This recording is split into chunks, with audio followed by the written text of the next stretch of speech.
Shalom à toutes et à tous. Nous allons parler aujourd'hui de la paracha Chaye Sarah, paracha très très riche, Baruch Hashem, qu'on a vu cette semaine et pendant ce Shabbat. Donc il va traiter en général de la vie de Sarah et Menou et aussi de Hebron, cette ville qui est au lieu de la nation d'Israël. Et on va en profiter pour développer quelques points importants, surtout à l'époque actuelle où les tensions sont grandes. Quand on parle de Hebron, et on voit que le monde entier a toujours les yeux rivés sur Hebron et tente finalement de nous empêcher de nous établir dans cet endroit si important pour le peuple d'Israël, comme on va le voir, avec toutes ces forces qui sont contre nous, tout le monde arabo-musulman, avec ses alliés, notamment l'UNESCO et d'autres organisations, qui tentent de réécrire l'histoire, comme on va le voir.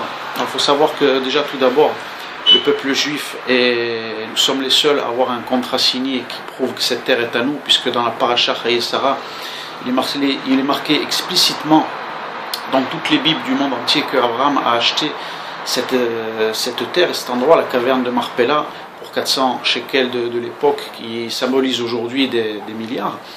Et donc pour bien signifier que si un jour on nous reproche d'avoir pris cette terre, on pourra toujours montrer justement dans le Tanakh, dans la Bible hébraïque, dans la Torah, que Avraham Avinu a acheté la terre de Hebron et le caveau de Mahat Marpella. D'ailleurs, c'est ce que nous dit beaucoup de Midrashim. Si un jour les nations viendront vous dire vous avez pris la terre, nous sommes les seuls au monde à avoir une preuve contrasignée dans la Torah d'Eretz Israël et dans la Bible que cette terre est à nous et Hebron. Alors l'importance de Hebron surtout pour le peuple d'Israël, le peuple juif, parce que c'est l'endroit où sont enterrés nos trois pères, Abraham, Yitzhak et Yaakov, nos trois mères, qui sont Sarah, Rivka et Léa, et même nos traditions, puisque le couple fondamental, Adam et Chava, est aussi enterré là-bas. On va voir pourquoi justement tous nos imaot et nos avot sont enterrés là-bas, finalement. Pourquoi David Améler, par la suite, avant de recevoir la maltroute, viendra séjourner à Hebron pour, nos sages disent dans la Kabbalah, faire le quatrième pied du trône céleste, et s'unir au Avot, donc à Avraham, Yitzhak et Yaakov pour constituer la Malchut. Donc on voit que c'est le lieu de l'union, véritablement, le Chibour, comme son nom l'indique Hebron. On va voir tout ce que cela symbolise et l'importance. Et on va voir qu'Avraham, en réalité, dans la Torah, est passé par plusieurs endroits. Quand il reçoit l'ordonnance, comme on a vu dans la paracha de Lech Lecha, l'endroit où véritablement il s'installe définitivement, c'est Hebron. Malgré le fait qu'il passe par Shrem et Bethel, en Judée-Samarie, la Torah nous précise bien, elle est très précise, il nous dit qu'il fait que planter sa tente, entre guillemets, tandis que lorsqu'il arrive dans la plaine de Éloné Mamré, qui est Hebron, donc le verset va employer Vayeshev, c'est-à-dire qu'il s'installe, il construit sa demeure, donc il représente la nation d'Israël pour l'éternité. Nos sages font référence aussi à ces trois passages de Shrem, de Bethel et donc de Hebron pour symboliser l'étape des trois temples. Donc deux temples vont être construits dans l'histoire et vont être détruits, et ils symbolisent donc ce passage à Shrem et à Bethel où finalement Hachem va construire un autel à Shrem et à Bethel, puis ensuite il s'en ira et il ne sera que provisoire pour enfin arriver à Hebron et s'installer définitivement. Donc cela va symboliser les deux temples détruits, l'exil, puis le retour d'Israël sur sa terre avec la construction très prochainement du troisième Beth Amikdash. Ce lieu, comme on va le voir, il symbolise véritablement l'alliance entre Hachem et le peuple d'Israël, car c'est cet endroit aussi que Abraham a fait la Brit Mila, donc la circoncision qui représente l'alliance, comme on va le voir. Et c'est pour cela que finalement cet endroit-là porte le nom de Mamré. Mamré qui était un nom juif. Alors pourquoi finalement cette plaine porte le nom de Mamré à Hebron? La Torah précise bien que la Torah, derrière Klan en règle générale, chaque fois qu'elle nomme un endroit, elle ne précise pas, elle donne un endroit normalement, mais là elle précise. Lorsqu'elle parle de Mamré, elle dit bien la plaine de Mamré. Elle ne dit pas la plaine Mamré, elle dit la plaine de Mamré. Donc elle nous fait bien passer un message que elle parle bien d'une personne. Et quel est ce mérite finalement pour que Mamré, finalement son nom soit attribué à cet endroit? Alors pour revenir un peu plus dans les parachas précédentes, il faut se rappeler que Mamré est un Cananéen, et donc l'un des trois amis d'Abraham, qui sont notamment Eshkol et Aner, donc qui étaient ces trois d'ailleurs amis qu'il avait accompagnés dans la guerre la fameuse guerre à Sodome où Abraham est allé combattre les rois là-bas. Et donc il était accompagné de ses 3 amis, qui sont Mamré, Asher et Eshkol. Et donc Mamré, il a ce mérite. Pourquoi nous dit la Torah en fait? Parce que c'est le seul parmi ses 3 amis qui l'a encouragé à faire la Brit Mila. La Brit Mila, on le sait, ça va symboliser le dévoilement du Yud Kevavke et véritablement du divin, puisque la Torah, nos sages nous disent que tant qu'Abraham n'a pas fait la Brit Mila circoncision, il n'a qu'un niveau voilé de compréhension du divin, et c'est qu'à un moment donné où il fait la Brit Mila que finalement il va acquérir un certain niveau de compréhension très profond. Donc finalement Mamré, ce nom juif, va avoir le mérite d'avoir ce nom lié à Hebron, à cette terre dans la Bible. Pourquoi? Et surtout qu'on va le voir, Hebron symbolise 3 choses. Donc l'installation du peuple juif en Eretz Israël pour toujours, puisque Abraham s'est vraiment installé là-bas en premier. L'alliance éternelle symbolisée par la Brit Mila d'Abraham qui a été faite là-bas. Et bien sûr le 3e temple reconstruit. Donc, la Brit Mila, pourquoi finalement c'est cette mitzvah fondamentale qui permet d'acquérir la terre d'Israël et de s'y installer. Alors le Zohar nous rapporte quelque chose d'incroyable. Alors là, ouvrez bien vos oreilles parce qu'on parle, le Zohar, c'est des textes qui datent il y a 2000 ans. Et à cette époque-là, l'islam n'existait même pas. C'est-à-dire que la Torah parlait de codes pour ce que devait définir être l'islam. Et donc, il y a une discussion qui est rapportée entre Rabbi Yitzhak et Rabbi Chia à l'époque du Zohar Kadosh. Et donc Rabbi Chia, il voit en prophétie que le retour d'Israël sur sa terre après l'exil, donc après la destruction du 2e temple par les Romains et les 2000 ans d'exil, il prévoit toutes les guerres qu'il va y avoir avec les descendants d'Ishmaël. Et donc il est très inquiet. Il dit on va avoir des problèmes en revenant, et donc les fils d'Ishmaël vont nous faire la guerre sur la terre, sur la mer et dans le ciel. Je ne sais pas si vous vous rendez compte, il y a 2000 ans, une telle prophétie. C'est-à-dire qu'il avait fait allusion à la guerre de 48, à la guerre de 6 jours, à la guerre de Kippour, où toutes les armées arabes nous ont attaqués, bien sûr, sur terre, par la mer et par les airs, bien évidemment. Et donc le Zohar nous rapporte ça il y a déjà plus de 2000 ans, alors que l'islam n'existait même pas encore. Et donc tous ces problèmes vont arriver. Pourquoi? Parce que Ishmaël, nous dit le Zohar, il a la Brit Mila, il fait la circoncision. Mais attention, quelle est la grande différence avec la circoncision du peuple d'Israël, nous dit la Kabbale? C'est que Ishmaël fait une circoncision extérieure, qui est du domaine de l'extériorité, puisqu'il y a un secret dans la Brit Mila d'enlever la peau intérieure qui représente un voile, comme on l'a vu tout à l'heure. La vraie Brit Mila permet à atteindre un niveau de dévoilement. Et cette peau intérieure, au niveau de la Brit Mila, dans l'acte physique, s'appelle la priya. Donc les Arabes ne le font pas. Les Arabes ne font pas cette circoncision, ils la font qu'en une partie, donc ils font que la partie extérieure. Donc, automatiquement, les kabbalistes nous disent qu'ils auront une présence en terre d'Israël, certes, par rapport à un certain mérite, mais limitée dans le temps.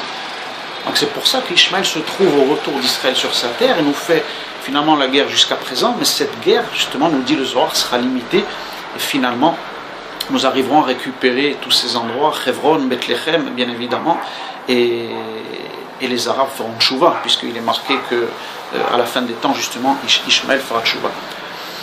Donc ce qu'on voit d'extraordinaire là-dedans par rapport à cela, c'est que Hebron représente véritablement l'endroit authentique finalement qui est tant convoité aujourd'hui, et le monde arabo-musulman tente de réécrire l'histoire avec l'UNESCO et d'autres organisations pour prendre cet endroit, parce qu'il symbolise finalement l'établissement d'Israël sur sa terre. Et qu'est-ce que c'est l'établissement d'Israël sur sa terre? C'est la réalisation d'un projet divin, tout simplement. On comprend dans l'histoire toutes les formes de guerre qui ont été menées contre Israël pour empêcher ce retour. Bien entendu, l'intervention la plus marquante fut celle de la Deuxième Guerre mondiale, entre l'alliance entre Hitler et le grand moufti de Jérusalem, justement, car celui-ci avait vu qu'il y avait un retour massif d'Israël sur sa terre, et donc on a voulu, avec l'aide d'Hitler, empêcher ce processus, puisque, comme j'ai déjà mentionné dans beaucoup d'interventions, le retour d'Israël sur sa terre, finalement, c'est l'accomplissement des prophéties bibliques authentiques, et donc c'est la fin d'un mensonge des deux religions qui sont le catholicisme et l'islam, qui ont fondé leur croyance sur l'exil du peuple juif, et qui ont trompé leurs croyants en leur disant que le peuple juif devait rester en exil, et donc c'était un moyen de se substituer à Israël et de prendre sa place. Et donc on comprend pourquoi finalement toutes ces énergies sont mises pour empêcher ce retour. Et donc Aner et Eshkol vont représenter justement ces personnes juives et non juives qui veulent que finalement, Chasvé Shalom, notre peuple reste à un niveau de religiosité, donc une idée ou des valeurs théoriques dans le ciel, mais certainement pas une nation. C'est ça finalement tout l'antisionisme d'aujourd'hui. Car finalement, un juif qui est sans terre, il dérange personne, puisqu'il n'accomplit pas ce qu'il doit accomplir, tandis que c'est sa mission, c'est-à-dire le projet divin. Donc c'est pour cela que Mamré a un mérite, un srout immense, et que son nom sera finalement lié à Hebron. Et donc en plus ça fait référence à une prophétie aussi de Zacharie, me semble, qui dit qu'à la fin du dévoilement de Mashiach, il n'y aura qu'un tiers de l'humanité où le monde se reconstruit dans un âge nouveau. Et donc comme il y a un seul des nations du monde qui est pris sur ces trois noms, Mamré représente ce tiers qui reconstruira Bezrat Hashem, ce monde reconstruit dans les valeurs d'Hachem, Israël et les nations du monde, car seulement la partie des nations du monde qui reconnaîtra la mission authentique d'Israël sera sauvée. Bien évidemment, c'est ce que nous dit la Torah explicitement dans ses messages. Et donc ça, c'est pour la partie finalement la plus fondamentale de la dimension de Hebron, ce qu'elle représente. Mais on va voir aussi que par rapport à cela, la Malchut, pourquoi finalement Sarah justement est enterrée là-bas et Abraham tient tant à acheter la Marpella, puisque justement Sarah aussi, comme nous dit le Zohar, va représenter cette Malchut, puisque le texte nous dit la vie de Sarah fut de 127 ans. C'est que la Torah parle de manière codée, et on va voir que finalement ce 127 correspond à la dimension de la Malchut, donc de la royauté. Et donc pour qu'Hachem soit roi sur terre, il faut bien entendu une nation et un peuple. Le Zohar fait notamment allusion au livre de Yona, au livre de Jonas, où finalement, quand ce poisson vient engloutir ce prophète qui quitte justement la terre d'Israël pour refuser de jouer son rôle et aller sauver Nineveh, le Zohar nous dit que le poisson finalement qui le prend va symboliser, tout comme Machat Marpella, cette protection où Sarah va être justement, et jusqu'à Triat Hametim, où finalement tous les corps, dans Machat Marpella, nous dit nos sages, sera l'endroit où finalement, au temps de Triat Hametim, les premiers corps vont se relever. Donc un endroit chargé d'une énergie incroyable.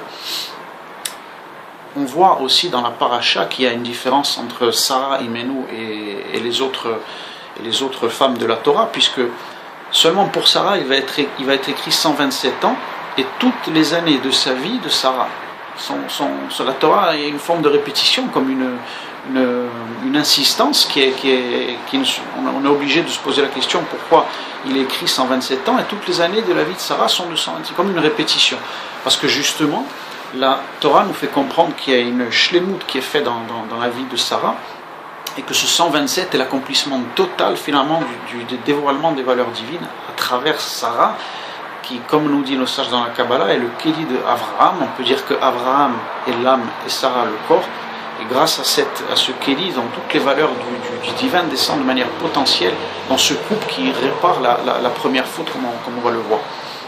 Il y a deux exemples qu'on peut citer par rapport à ce 127, comme on va le voir, on va l'expliquer. Rabbi Akiva, tout d'abord, nous parle du sang qui a cette valeur-là, les fameux 100 bénédictions, qui font référence à la Malchut. Le chiffre 20 correspond à l'arbre des Sphiroth. On sait qu'il y a 10 forces divines, donc 10 du bas vers le haut et 10 du haut vers le bas.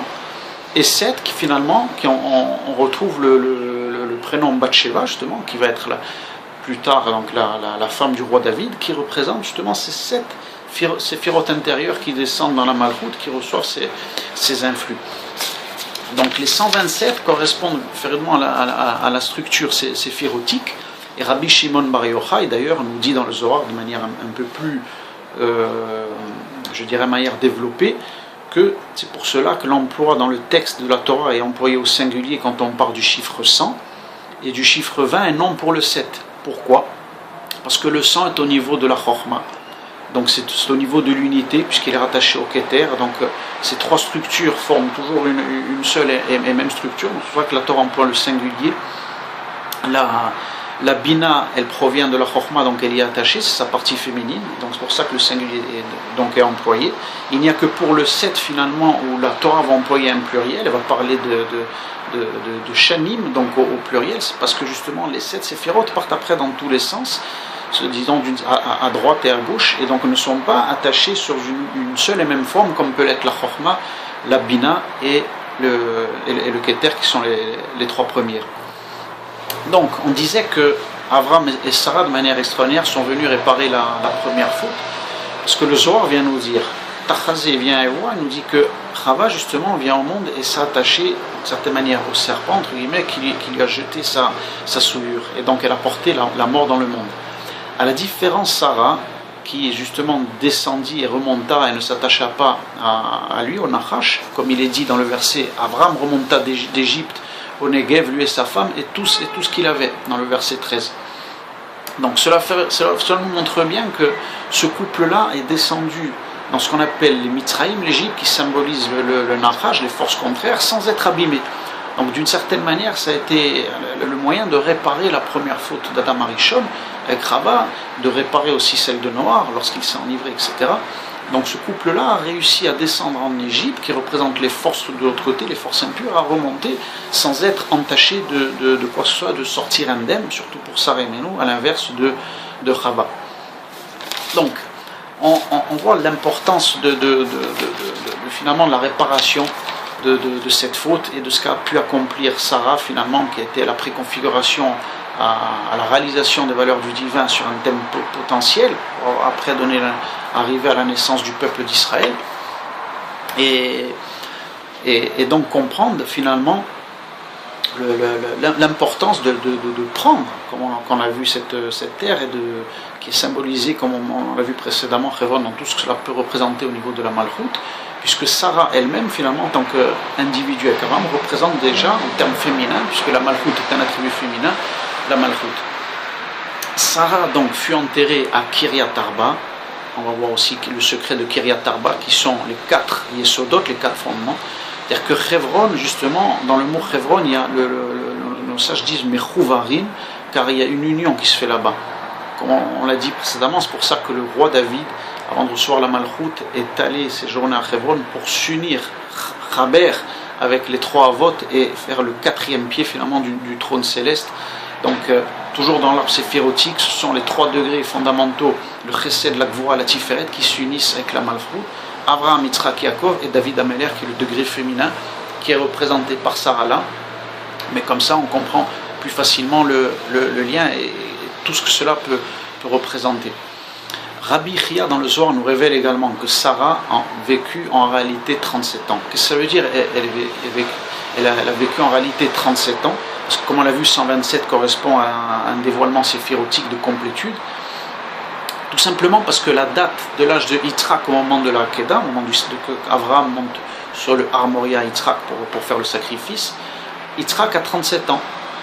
Et donc c'est justement lorsqu'il va redescendre, tous les deux, que Sarah finalement meurt. À la suite le Midrash nous dit qu'elle n'a pas supporté le choc finalement qu'il y a pu avoir cette épreuve et que Yitzhak a pu être monté en sacrifice par son père.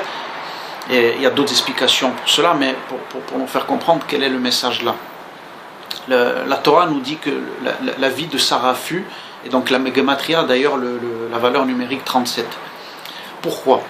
Sarah en fait va partir de ce monde. Elle a été finalement l'aide d'Avraham Avinu, parce qu'Avraham Avinu est justement le degré du Chesed, et pour mesurer et limiter ce Chesed, lui donner une bonne mesure, Sarah était là finalement pour faire ce din, cette Midata din justement, qu'ensuite va se dévoiler par la Kedat Yitzhak. Elle a été là pendant tout ce temps pour permettre à Abraham finalement de mesurer ce Chesed. Ce Chesed qui était des fois peut-être trop exagéré, d'ailleurs c'est elle qui a permis et finalement qui a chassé Agar et Ishmaël, on s'en souvient, puisque Abraham n'avait pas de mesure de chesed, et il n'était pas capable de voir que Ishmaël ne pouvait pas faire tchouva au moment où il voulait le garder. Il a fallu que ce soit Sarah qui joue ce rôle de Midatadim, justement tout au long de la vie d'Abraham. Par contre, lorsqu'Abraham atteint le dévoilement et il comprend que le chesed n'est pas le seul attribut par lequel Hachem se dévoile, qu'il est aussi la Midatadim, par l'épreuve d'Yitzhak, là, à ce moment-là, Sarah, d'une certaine manière, a terminé sa mission et elle peut quitter ce monde, puisqu'Abraham a compris qu'il n'est pas finalement le seul degré, qu'il y a aussi le degré du din, de la rigueur, de la justice, qui limite la bonté et la tolérance, etc. Donc on voit pourquoi finalement les sages disent que la véritable vie de Sarah a duré 37 ans.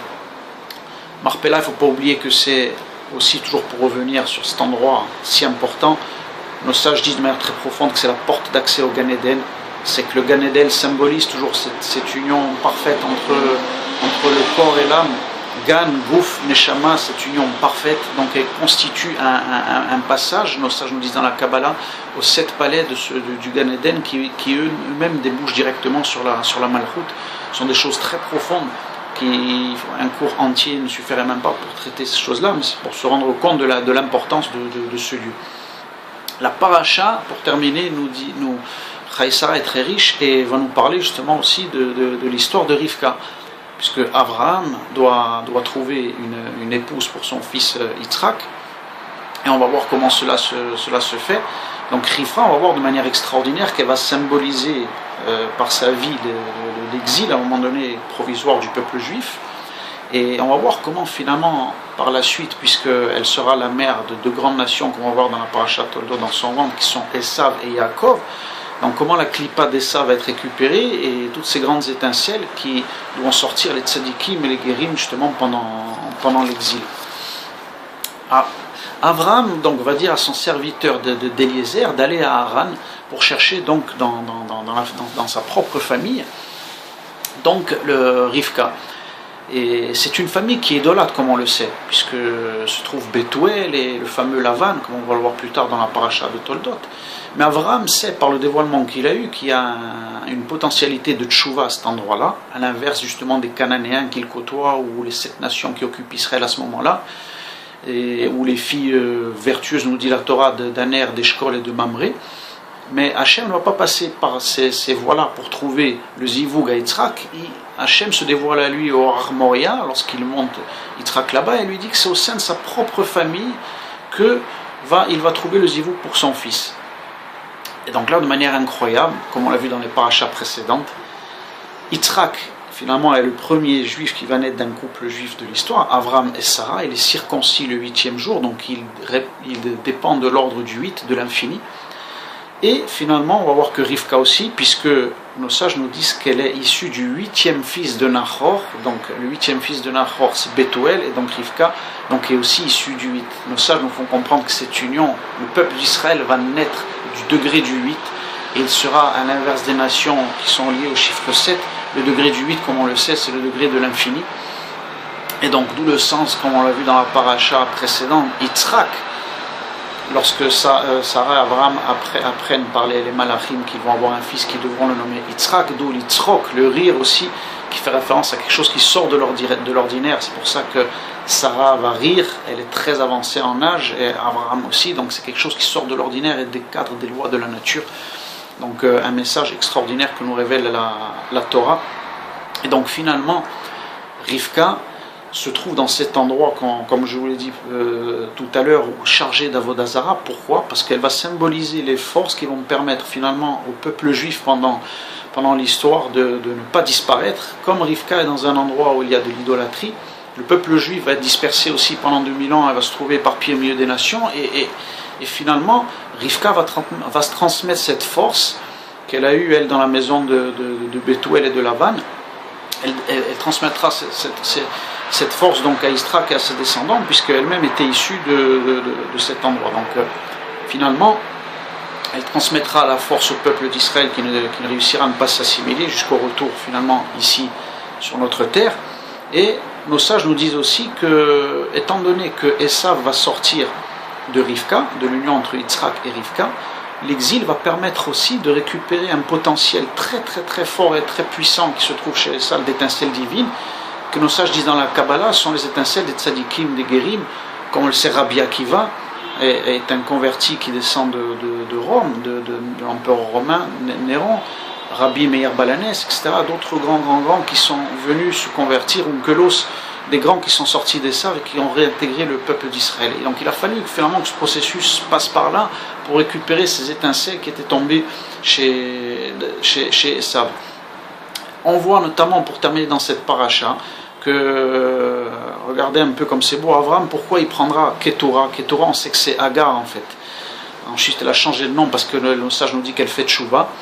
Et Ketura, en termes le même mot que Ketoret, les fameuses Ketoret qui étaient les encens qu'il y avait dans le Beth Amikdash, donc les bonnes odeurs symbolisent le fait qu'elle a fait Tchouva. Donc Ketura, pour finalement cette union avec Abraham, va donner 6 fils qui, la Torah aussi nous dit qu'ils vont être tous idolâtres, ils vont tous faire Avodah Zara. Et donc, de manière incroyable, Hachem donne l'ordre à Abraham de se remarier après la mort de Sarah, parce que tous ses enfants vont devenir idolâtres, donc il vaut mieux qu'ils descendent de Ketora plutôt que de Sarah, de sorte qu'ils ne partageront pas l'héritage qui est donné à Yitzhak. De manière incroyable aussi, Hachem permet finalement de faire cette excroissance, de sortir et d'empêcher finalement au peuple d'Israël de recevoir finalement ces clipotes, ces écorces, de les faire sortir par un autre bien pour protéger toute la descendance d'Israël et du peuple d'Israël. Et donc on a vu une paracha très riche surtout, et on espère que toutes ces notions qu'on a développées surtout sur Hebron seront partagées, parce que Hebron c'est le haut lieu de la nation d'Israël, et avec ça je crois que l'antisionisme n'a pas de beau jour devant lui, puisqu'on est le seul peuple à avoir un contrat signé qui prouve que cette terre est à nous. Donc il faudrait l'envoyer à l'ONU et pourquoi pas à cette nouvelle directrice Chasé Shalom Azoulay, qui porte un nom juif et qui est à la tête de cette affreuse institution. Donc merci à toutes et à tous et à très très bientôt. Toda rabba.